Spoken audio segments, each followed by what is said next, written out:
Hello and welcome back. You're watching World Talks, the Christmas edition, and I'm your host, Klaudia Czerwińska. Poland remains one of the most traditional countries in Europe when it comes to Christmas, from Christmas wafers, gingerbreads, to one empty seat left by the table. But customs evolve over time and some die off. To talk about the past and the present of Christmas in Poland, as well as some of the most beloved traditions, I'm joined by the one and only Jan Darasz, host of How We Got Here on TVP World. Jan, thank you so much for joining me for this lovely interview. A pleasure, Klaudia. Pleasure's all mine.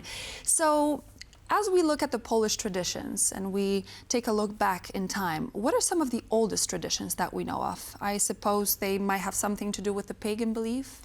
Yes, we have to remember that Poland was, 10th century, for example, was a very rural country. Its calendar was defined by the seasons, the months of the year, celebrating good harvests, celebrating hoping for good harvest, celebrating for the ones that happened. The cycle of the year. The cycle of life. And the deep winter solstice, was one of those periods when generally the pre-Christian communities would celebrate light, warmth, and the hope of a renewal. So the Christian church was able to integrate this into their beliefs, and thus we have the Christ story, the birth of Christ, with integrated with these pre-Christian customs. It's quite interesting when you look at the calendar and you look at the old pagan celebrations and the Christian ones, the dates overlap, don't they? Yes, it's more or less. Well, the Christian church was very clever in adopting the calendar of the pagans, the pre-Christians, to its own Christian values. So we don't know that Christ was born on Christmas Day, but that's what we assume. That's what we believe. Mm-hmm. I would also like to, because after the christening, after the change of faith in Poland, we had hundreds of years of different kings. But I think one particular point in time in Polish history is the partitions. And I wanted to ask you about the significance of Christmas in the period post-partitions, when Poland was off the map for 123 years, and Polish culture and Polish tradition were being a target of those who partitioned Poland. Well, this is where the pre-Christian tradition and the Christian tradition blend into a more of a nationalistic, if we can use that word. I'm not sure that's the word to use, but a more of a identitarian view. So, for example, you're right, the partitions wiped Poland off the map. Poles were defined by their religion. So if you were a Polish, you were Catholic. If you were Catholic, you were automatically Polish. It became a part of the Polish identity. Yeah, so celebrating Christmas was one of those few moments, periods in the year when you could go and celebrate your Polishness as Poles, not just as Christians, but as Poles yourselves. So was it difficult to celebrate Christmas as a Pole during the partitions? Well, there was a Kulturkampf from the Germans, so they had the German Protestants, and the Russians certainly were very strict on the observances of Christianity, of showing that you were Polish. That was the key thing. So yes, it was difficult. The Austrian partition down in the south was a bit more lenient, but nonetheless these two powers on the top, Prussia, Germany, and Russia, were very strict. So it was one of these places where you could go and speak the language, because say in places like Warsaw, Russian was the language, and you could celebrate. You could talk about Polish history, talk about Polish ideas in Polish, and setting you mentioned setting the free space, the free place for a wandering traveller. That was an old tradition, but during the partitions it became a reminder of people who were killed in the insurrections. So it became a statement. Yes, who was imprisoned, who was exiled. It became part of just a memento of who the family or what the family was about. Then 123 years pass, and Poland, after World War I, finally has its spot in the sun, so to speak, and we regain independence. But Poland was a struggling country. After very lengthy partitions, different legislations, different countries that were in control, Poland is trying to find its way back. And poverty was actually rampant. It was everywhere. So what were some of the customs for the Poland that was back on the map, well, considering the situation? It was. You're right in saying that poverty was endemic, but there was also a great contrast between poverty and wealth. But nonetheless, like it usually is the case. As usually is the case. But there were these Polish traditions, by their very nature, continued. So the 12, and this was kind of not codified, but it was adopted. So our modern view of what Christmas is, the family Christmas, the wafer, breaking bread, the free space for the traveller or the family member, the 12 courses that were the hay under the tablecloth to remind us of Christ's birth. Those are all sort of adopted in the age of the nation state. So our notion of what Christmas is tends to be early 20th century. Mm-hmm. So what happened during the communist times? What happened as the state became communist after World War II? How was the Christmas affected? Well, it was, you could say it was intensified, because the communist authorities were, by their very nature, atheistic. So they tried to steer the population away from believing in God, celebrating Christmas.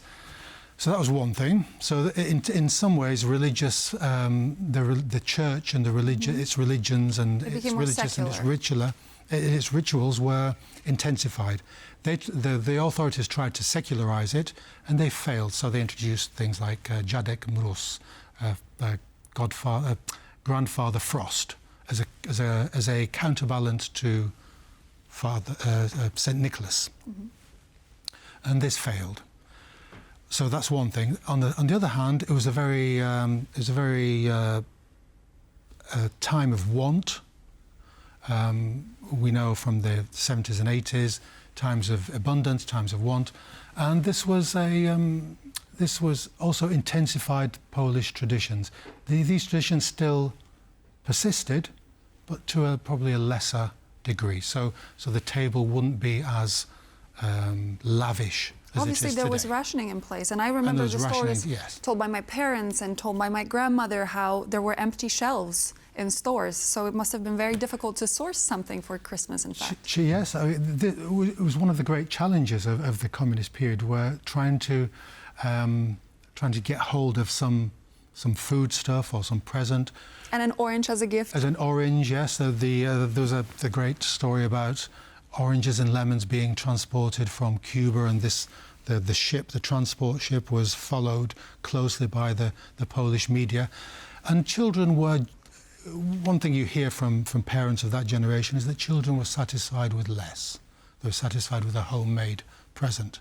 They were satisfied with the family get-together. And this has been, so you could say the communists have, they failed in that. The capitalist market has won, in terms of children's expectations. In a way, it backfired. Yes. So when we think about Christmas today, Jan, what would you say from the traditions that we have? What are some of your favorite traditions? Perhaps something that you brought from your family home that you cultivate today? I think if you're distilling the essence of being Polish, it's the breaking of the communion bread at Wigilia, Christmas Eve. Christmas Eve is the big day.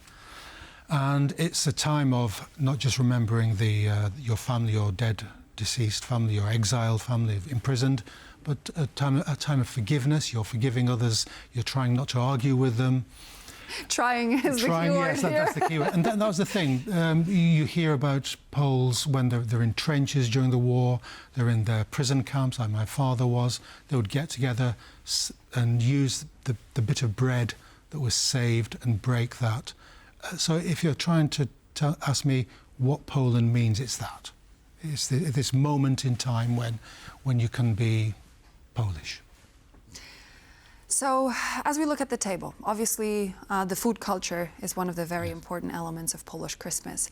How is it set out? What kind of dishes can we look forward to while we're sitting down for Christmas Eve, which here, the 24th of December, is the day to be... Yes, that's the big day. That's the big day. 12 meals, or 12 different... They don't have to be full meals, but they have to be different courses, 12 courses. And they have to be vegetarian, so no animal fat, no meat.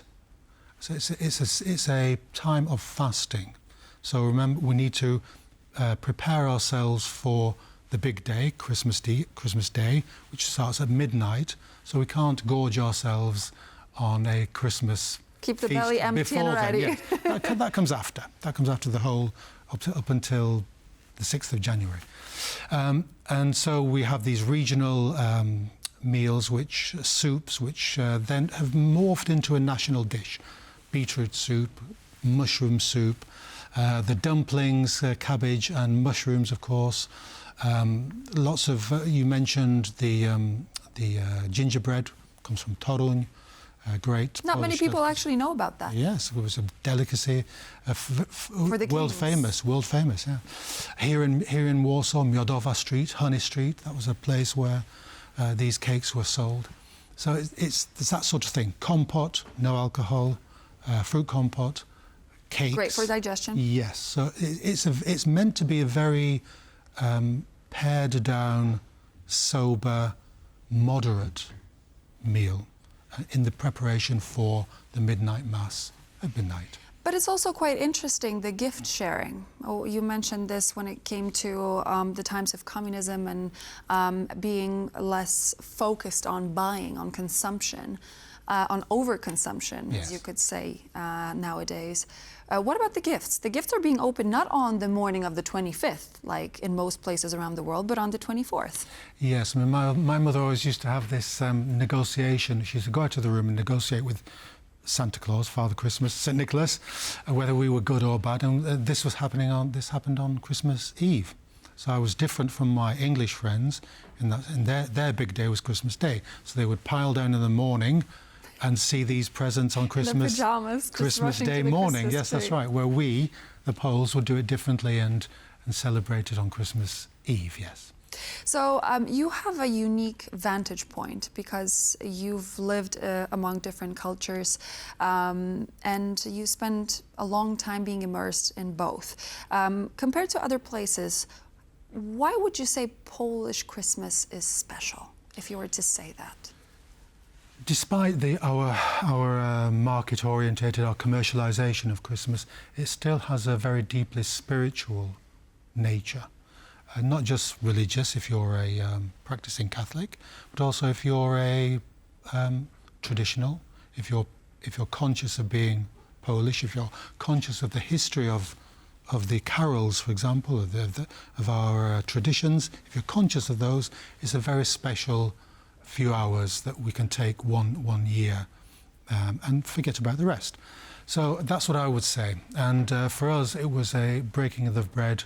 This Christmas wafer was the high point of being Polish in a society that our little Polish diaspora in the north of England forgot most of the other details about the Polish traditions, not just the Christmas ones, but other ones, just under pressure of life.